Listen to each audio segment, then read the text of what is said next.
Hello everyone, हर हर महादेव दोस्तों। आपके अपने चैनल हर दिन कुछ नया में आपका स्वागत है। तो आज इस वीडियो में बात करेंगे श्री महालक्ष्मी व्रत पूजन विधि के बारे में एवं महालक्ष्मी जी की कथा के बारे में। इस वीडियो में मैं 3 कथाएं सुनाऊंगी। आपको पूजा के समय जो भी कथा सही लगे वो आप सुन सकते हैं और वीडियो को स्किप बिल्कुल भी मत कीजिए, क्योंकि तीनों ही कथाएं बहुत अच्छी हैं। जो भी कथा आपको अच्छी लगती है वो आप सुन लेना। एवं इसमें पूजन विधि भी बताऊंगी और पूजन सामग्री भी बताऊंगी। तो चलिए वीडियो को शुरू करते हैं। तो सबसे पहले पूजन सामग्री की बात करते हैं। तो इसमें गज चाहिए होता है, यानी कि हाथी, कलावा, ऋतुफल, सिंदूर, सूत्र 16 गांठ का, नैवेद्य, हल्दी, यज्ञोपवीत, लक्ष्मी जी की प्रतिमा, कलश, केले के खम्भे, पुंगी फल, चावल, कपूर, गुलाल, धूप, पान, तुलसी दल, श्रीफल, बंधनवार, केसर, दीप, चौकी, चंदन, पंचामृत का सामान, पंच, पल्लव, अबीर, दूध, दही, धृत यानी कि घी, वस्त्राभूषण माता के लिए, चूड़ियाँ, शहद, शक्कर, पुष्पमाला, मेवा, मिठाई, दक्षिणा।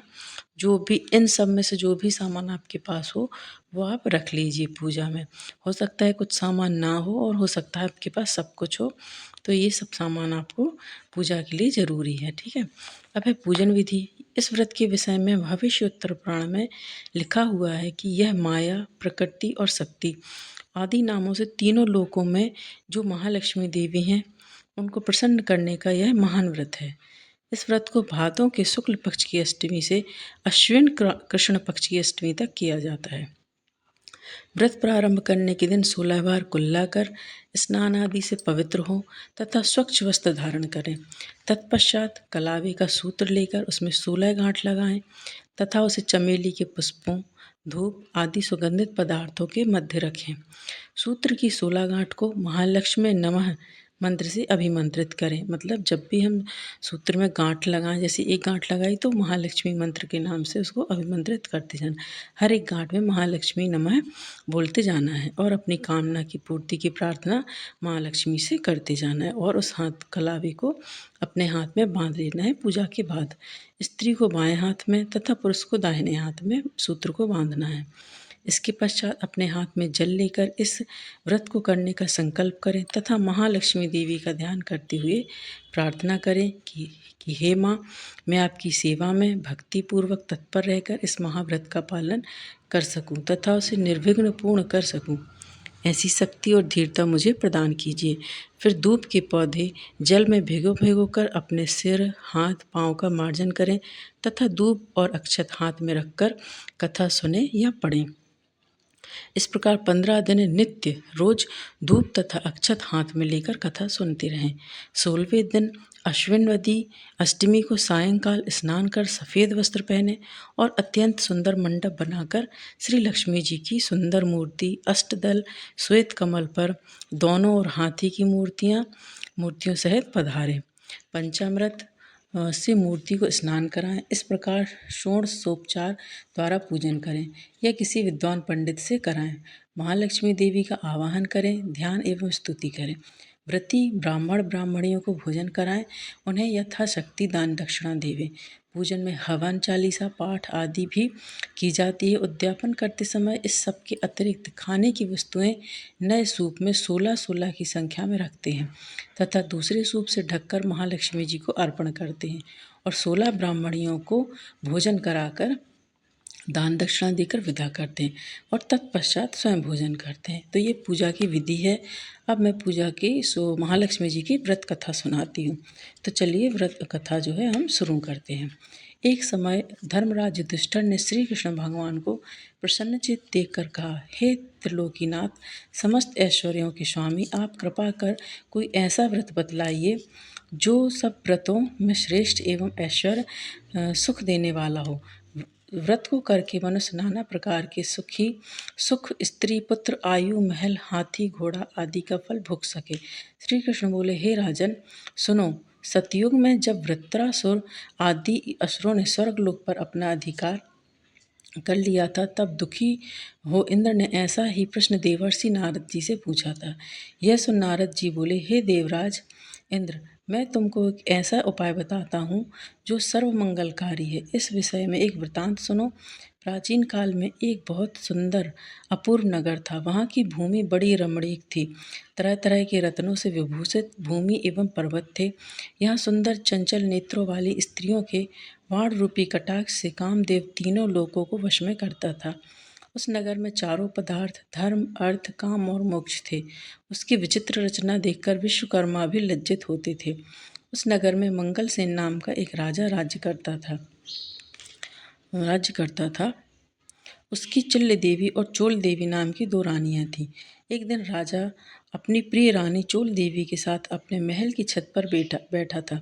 वहां से उसने समुद्र के जल से घिरा हुआ एक रमणीक स्थान देखा।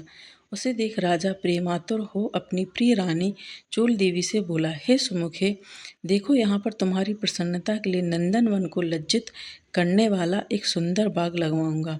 अपनी प्रिया को प्रसन्नार्थ राजा ने बगीचा लगवा दिया। कुछ दिन बाद वह बाग वृक्षों, लताओं, फल फूलों और रंग बिरंगे पक्षियों की चहचहाट से अपनी अद्भुत छटा दिखाने लगा। एक दिन उस बाग में बड़ा भयंकर प्रलय काल के समान एक सूकर आया और उसने सारे बगीचे को नष्ट कर दिया। बहुत से बाग के रक्षक भी मार गिराए। कुछ रक्षक उसके भय से व्याकुल हो अपनी जान बचा राजा के पास पहुंचे और राजा से सारा हाल कह सुनाया। यह सुन राजा बड़ा कुपित हुआ और सेना से बोला, तुम शीघ्र वहां जाकर उस भयंकर सूकर को मार डालो। राजा की आज्ञा पास सेना जल्दी और घोड़े पर सवार राजा भी चल दिए। चारों ओर से बगीचे को घेर लिया गया। राजा ने सैनिकों से कहा कि जिस मार्ग से सूकर निकल कर भाग जाएगा और उस मार्ग का कोई भी रक्षक उसे ना मार सकेगा, तो मैं उसका सिर काट डालूंगा। तथा बाग के चारों ओर राजा स्वयं अपना घोड़ा अड़ाकर खड़ा हो गया। देवयोग से वह सूकर राजा से ही निकलकर भाग गया। राजा बड़ा लज्जित हुआ। घोड़े को चाबुक से मारता हुआ उसका पीछा करने लगा। पीछा करते करते वह सिंह, व्याघ्र आदि हिंसक जीवों से युक्त और जंगल में पहुंच गया। वहाँ ताल, तिमाल, हिताल, साल, अर्जुन, लता आदि के वृक्ष थे। राजा जंगल में चारों ओर उसे देखने लगा। आगे चलकर सूकर राजा के सामने आया। राजा ने देखते ही उसे भाला मार दिया और भाले के लगते ही वह सूकर ने अपना शरीर छोड़ दिया। वह सुंदर गंधर्व शरीर धारण कर विमान में बैठ अपने लोक को जाते हुए राजा मंगलसेन से बोला, हे पृथ्वीपति, आपका कल्याण हो, आपने मेरा उद्धार किया। अब मैं आपको अपने साप की कथा सुनाता हूँ। मैं चित्ररथ नाम का गंधर्व हूँ। एक बार देव समूह में ब्रह्मा जी बैठे हुए थे कि चंद चटपट आदि तालों के साथ में सप्त स्वर में गान कर रहा था कि गाते गाते मेरी ताल बिगड़ गई। इस पर क्रोधित होकर ब्रह्मा जी ने मुझे सूकर होने का श्राप दे दिया। फिर प्रार्थना करने पर उन्होंने कहा, तेरा उद्धार धर्मात्मा राजा मंगलसेन के हाथों से होगा। अतः मैं अधर्म योनि को छोड़कर अपने गंधर्व स्वरूप को प्राप्त हो गया हूँ। हे राजन, मैं वरदान स्वरूप देवताओं को दुर्लभ चारों फल, धर्म, अर्थ, काम, मोक्ष का दाता एक व्रत बतलाता हूँ। यह व्रत श्री महालक्ष्मी जी का है। इसके प्रभाव से आप चक्रवर्ती राजा होंगे। अब आप अपनी राजधानी वापस जाइए। नारद जी बोले, हे इंद्र, इस प्रकार कह गंधर्व अंतर्ध्यान हो गया। राजा मंगलसेन अपनी राजधानी को वापस लौटे कि मार्ग में उन्हें बगल में मृग चर्म लिए हुए एक ब्राह्मण पुत्र अपनी ओर आता नजर पड़ा। राजा मुस्कुराते हुए इससे बोले, हे बटुक, तुम देवता, दैत्य, गंधर्व हो अथवा राक्षस, इनमें से आप कौन हैं? मुझे सच सच बता दें, जो आप इस घोर जंगल में आए हैं। यह सुन ब्राह्मण पुत्र राजा को आशीर्वाद देते हुए बोला, राजन, मैं आपके ही देश में पैदा हुआ हूँ और आपके साथ साथ ही यहाँ आया हूँ। अतः मुझे यथोचित आज्ञा दीजिए। भगवान श्री कृष्ण बोले, हे धर्मराज। इस प्रकार उनके पूछने पर राजा ने कहा, हे विप्र, तुम्हारा नाम आज से नूतन होगा। अब तुम किसी सरोवर में से ठंडा जल लाओ। राजा की आज्ञा पा वह नूतन राजा को एक सुंदर वृक्ष के नीचे बिठाकर आप घोड़े पर सवार हो जल की खोज में चल दिया। आगे चलकर उसे रंग बिरंगे पक्षी दिखे। वह वहीं पर चल पड़ा। थोड़ी देर में वह सरोवर के पास पहुंच गया। यह सरोवर बहुत ही रमणीक था। ऐसा प्रतीत होता था कि यहाँ भगवान नारायण का ही निवास स्थान है। सुंदर सुंदर कमलों से सुशोभित, चक्रवाक आदि पक्षियों से युक्त, तेज हवा से उठने वाली, लहरों को शांत करने वाला, मीठे जल वाला, महर्षि अगस्त की तृषा शांत करने वाला, शीतल जल से परिपूर्ण था। जैसी वह आगे बढ़ा कि उसका घोड़ा कीचड़ में फंस गया, अतः वह घोड़े पर से उतरकर सरोवर के चारों ओर देखने लगा। समीप ही उसने सुंदर सुंदर वस्त्र आभूषणों से सुसज्जित मृगनयनी स्त्रियों को देखा, जो मधुर ध्वनि से मंगल गान करती हुई पूजा कर रही थीं। नूतन अपने दोनों हाथ जोड़ स्त्रियों के पास जाकर विनम्र भाव से बोला, हे माताओं, आप सब बड़ी श्रद्धापूर्वक किसकी पूजा कर रही हैं और इसकी क्या विधि है तथा क्या फल है? सच सच मुझे बतावें। नूतन की मधुर वाणी सुन वे बोली, हे विप्र, भक्ति भाव से श्रद्धा युक्त होकर सुनो। जो भगवती माया, प्रकृति और शक्ति नाम से प्रसिद्ध है, हम उसी महालक्ष्मी जी का व्रत कर रहे हैं। उसी व्रत की कथा तुम भी सुनो। हे ब्राह्मण, यह व्रत भाद्रपद महीने की शुक्ल पक्ष भादो सुदी अष्टमी राधाष्टमी से आरंभ होता है। इस दिन प्रातः काल उठकर 16 बार हाथ पांव और मुंह धोकर 16 धागों से युक्त एक डोरी कलावा लेकर उसमें 16 गांठ लगावे और चमेली के पुष्प, कपूर, धूप आदि सुगंधित पदार्थों से प्रत्येक गांठ की पूजा करें और ओम महालक्ष्मी नमः इस मंत्र से 16 बार अभिमंत्रित कर श्री लक्ष्मी जी से प्रार्थना करें। हे महालक्ष्मी, आप हमें धन धान, पृथ्वी, धर्म, कीर्ति, आयु, यश और शोभा तथा हाथी घोड़े पुत्र दो। हे विप्र, इस प्रकार ध्यान करते हुए उस सूत्र को पुरुष अपने दाहिने अंग में और स्त्री अपने बाएं अंग में धारण कर 16 दूध के पौधे और अक्षत लेकर कथा सुने। इस प्रकार भादो सुदी से लेकर अश्विन वदी अष्टमी तक नित्य प्रति कथा सुनना चाहिए। पश्चात अष्टमी के दिन रात्रि के समय जितेंद्रिय व्रत कर्ता को स्नान कर श्वेत वस्त्र धारण करके पूजा गृह में जाना चाहिए और पूर्व की ओर मुख करके पवित्र आसन पर बैठकर सफेद मोतियों से युक्त अष्टदल का कमल बनावे। उस पर कमलासन, मंद मंद मुस्कान करती हुई, शरद चंद्र के तुल्य कांतिवान, चतुर्भुजी, दोनों हाथों में कमल लिए हुए, श्वेत वस्त्र धारणे, आभूषणों से विभूषित, अभय वर देने वाली, दोनों और हथियों की सूंड के जल से सींचे जाने वाली श्री महालक्ष्मी जी का ध्यान करके कपूर, अगरबत्ती, चंदन से भगवती का आवाहन करें कि हे महालक्ष्मी, भगवान विष्णु के पास से आप यहाँ आइए। आपके लिए ही मैंने षोडशोपचार पूजन सामग्री एकत्रित की है। हे विप्र, इस प्रकार 16 दिन समाप्त होने पर व्रतकर्ता को श्रद्धानुसार उद्यापन करना चाहिए। उद्यापन विधि इस प्रकार है। स्वर्ण के पत्र से गौ के सींग मड़वाकर तथा सोना एवं अन्न वस्त्र आदि किसी वेद पाठी ब्राह्मण को दान में दें। यदि इतना ना हो सके तो यथाशक्ति द्रव्य दे दें अथवा 16 ब्राह्मणों को जमाकर वस्त्र आदि की दक्षिणा दे देवे। हे विप्र पुत्र, हमने तुमको सर्वोत्तम व्रत बतला दिया है, जिसके करने मात्र से इच्छित फल प्राप्त होता है। इस व्रत को तुम करो, अपने राजा से कराओ तथा और जो श्रद्धा से करना चाहे उसे भी कराओ। भगवान बोले, हे युधिष्ठिर, इस प्रकार इस व्रत को स्त्रियों के मुख से सुनकर नूतन बड़ा प्रसन्न हुआ और उनको प्रणाम कर अपने घोड़े को कीचड़ में से निकालकर ठंडा पानी पिलाया और कमल के पत्ते का दोना बनाकर उसमें पानी ले घोड़े पर बैठ राजा के पास आया। राजा ने जल पीकर नूतन बोला, हे राजन, आज मैं यहाँ पर जो कुछ स्त्रियों से सुनकर आया हूँ उसे ध्यान से सुनिए। उपरोक्त हाल नूतन ने राजा को सुना दिया। उस व्रत को नूतन और राजा दोनों ने किया।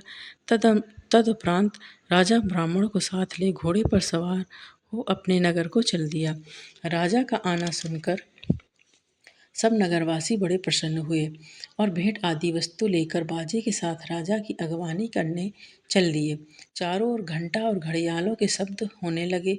ऐसा मालूम होता था कि खुशी के मारे सारा नगर नाच रहा है। 16 श्रृंगार किए गजगामिनी स्त्रियां भी मंगल गीत गाती हुई राजा की अगवानी को आईं। नगरवासियों द्वारा सत्कार किया गया। राजा ब्राह्मण कुमार नूतन के साथ घोड़े पर से उतरकर अपने महल में रानी चोल देवी के पास गए।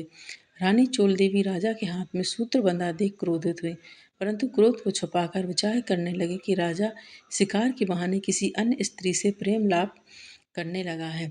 इसी कारण उसकी बाह में उस स्त्री ने अपने सौभाग्य के लिए यह डोरा बांध दिया है और साथ ही मुझे देखने के लिए इस ब्राह्मण को भेजा है। अतः क्रोधित हो उसने डोरे को राजा की बाह में से तोड़कर फेंक दिया। राजा उसकी करतूत न समझ सका, क्योंकि वह सेवकों तथा मंत्रियों को जंगल का सारा हाल बता रहा था। उसी समय राजा की दूसरी पत्नी चिल्ल देवी कि एक दासी राजा को देखने वहां आई। उसने भूमि पर पड़े उस डोरी को उठा लिया और उस ब्राह्मण से डोरी के बारे में सारा विवरण पूछा। दासी ने सारा विधान जानकर अपनी स्वामिन चिल्ला देवी से जाकर कहा और वह राजा का सूत्र भी दे दिया। रानी ने उसी समय नूतन को बुलावा भेजा और उसके बताए गए व्रत को विधान सहित करने लगी। भगवान बोले, हे पांडु नंदन युधिष्ठिर, 1 वर्ष बीतने पर लक्ष्मी पूजा के दिन रानी चिल्ल देवी के महल में अपार बाजे बजने लगे। यह देख राजा को लक्ष्मी पूजा की याद आई। राजा ने अपनी बाह में बंधे सूत्र को न देख अपार चिंता में डूब गए। नूतन ने रानी चोल देवी द्वारा उसे तोड़कर फेंके जाने का सारा हाल राजा को बता दिया।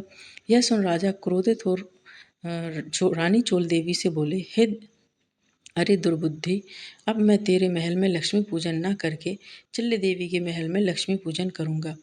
यह कह राजा चिल्ल देवी के महल को चला गया। इसी बीच लक्ष्मी जी बुढ़िया का रूप बन परीक्षा लेने के लिए रानी चोल देवी के घर गई। रानी चोल देवी उसका निरादर करते हुए बोली, अरे दुष्ट, तू कौन है? मेरे घर कैसे आई? चल भाग यहाँ से। इस प्रकार लक्ष्मी जी रानी चोल देवी से अपमानित होने पर उसे शाप देती हुई बोली, मूर्ख, तूने मेरा अपमान किया है, अतः सूकर मुख हो जा और आज से इस मंगलपुर का नाम कोलापुर हो जावे। फिर वृद्धा रूप लक्ष्मी जी वहां से चलकर परीक्षा लेने के लिए चिल्ल देवी के महल में गई। वहां रानी ने उनका बड़ा सम्मान किया। रानी से सम्मानित हो लक्ष्मी जी ने वृद्धा का रूप त्याग साक्षात अपनी लक्ष्मी रूप स्वरूप धारण कर लिया। यह देख रानी चिल्ल देवी ने लक्ष्मी जी को साष्टांग प्रणाम कर बड़े प्रेम से नाना प्रकार से उनका पूजन किया। भगवती लक्ष्मी चिल्ल देवी से प्रसन्न हो बोली, हे चिल्ल देवी, मैं तुमसे बहुत प्रसन्न हूँ, मन चाहा वरदान मांग लो। चिल्ल देवी बोली, हे सुरेश्वरी कमलासन अम्बे, जो भी प्राणी इस व्रत को करे और जब तक सूर्य चंद्र आकाश में रहे तब तक आप उसके घर को संपूर्ण ऐश्वर्य से परिपूर्ण रखें, उसके घर में आप सदैव विराजमान रहें, वह मेरे पति सहित आपकी ये कथा सारी पृथ्वी पर विख्यात हो। हे धर्मराज, रानी से भगवती लक्ष्मी तथास्तु कह वहीं अंतर्ध्यान हो गई। पश्चात राजा मंगल ने रानी चिल्ल देवी के साथ बड़ी श्रद्धा से पूजन व्रत किया। दुराचारणी रानी चोल देवी ईर्ष्यावश होकर रानी चिल्ल देवी के महल में जाने लगी। वहां बैठे पहरेदारों ने उन्हें अंदर आने से रोक दिया, क्योंकि लक्ष्मी जी के शाप के कारण वह सूकर के समान दिख रही थी। रानी दिखलाई नहीं देती थी। तब वह दुखी हो जंगल में महर्षि अंगिरा के पास गई। उनकी यह दशा देखकर मुनि अंगिरा ने अपनी ज्ञान दृष्टि द्वारा उनकी सारी बातें जान ली। तब मुनि ने लक्ष्मी जी के कुपित होने का कारण उससे कहा और स्वयं श्री लक्ष्मी जी से उसके अपराध की क्षमा याचना कर उससे श्री लक्ष्मी जी का व्रत पूजन करवाया। व्रत के प्रभाव से वह रानी पुनः अपने लावण्यमय स्वरूप को प्राप्त कर कीर्ति पाने लगी। तदंतर उसी वन में राजा शिकार खेलने को गया। वहां मुनि अंगिरा की कुटी के रूप में लावण्य से युक्त उस अनुपम देवी को देख राजा मंगल बोले, हे महर्षि, यह अपनी सुंदरता से इस मन को प्रकाशमान करने वाली स्त्री कौन है? इसका कारण मुझसे कहो। राजा की बात सुन महर्षि अंगिरा ने उसकी सारी कथा सुनाकर रानी चोल देवी उन्हें सौंप दी। राजा प्रसन्नचित्त हो रानी चोल देवी को साथ लेकर अपनी राजधानी आए और रानी चिल्ल देवी सहित पृथ्वी के नाना प्रकार के भोग भोगने लगे। दोनों रानी बड़े प्रेम से मिलकर राजा की सेवा करने लगी। राजा मंगल पृथ्वी के समस्त सुख भोग कर अंत में स्वर्ग को गए और मंगल नक्षत्र नाम से विख्यात हुआ। नारद जी बोले, हे इंद्र, समस्त व्रतों में श्रेष्ठ श्री महालक्ष्मी जी का व्रत मैंने तुमसे कहा है। जो व्यक्ति इस व्रत को करेगा वह धर्म, अर्थ, काम, मोक्ष चारों पदार्थों का भागी होगा। अतः तुम भी इस व्रत को करो, जिससे धन, धान, भूमि, कीर्ति, आयु, यश, शोभा, घोड़ा, हाथी, पुत्र, पौत्रादि प्राप्त हो और तुम्हारी कीर्ति फैलती रहे। इंद्र नारद जी को प्रणाम कर अपने लोक को गए और व्रत किया। भगवान श्री कृष्ण बोले, हे युधिष्ठिर, नारद जी से देवराज इंद्र द्वारा पूछे गए श्रेष्ठ व्रत को मैंने तुम्हें बता दिया, जो सांसारिक और पारलौकिक सुखों को देने वाला है। तो ये है महालक्ष्मी जी की एक कथा। दूसरी कथा यदि आप सुनना चाहते हैं तो मैं दूसरे वीडियो में अपलोड करूँगी, क्योंकि यह वीडियो बहुत ही लंबा हो गया है। तो 2 कथाएं मैं दूसरे वीडियो में अपलोड करूँगी। यदि आपको कथा और वीडियो अच्छा लगा है तो वीडियो को लाइक कीजिए, शेयर कीजिए और चैनल पर नए हैं तो सब्सक्राइब कीजिए। साथ ही बेल आइकन को प्रेस कीजिए।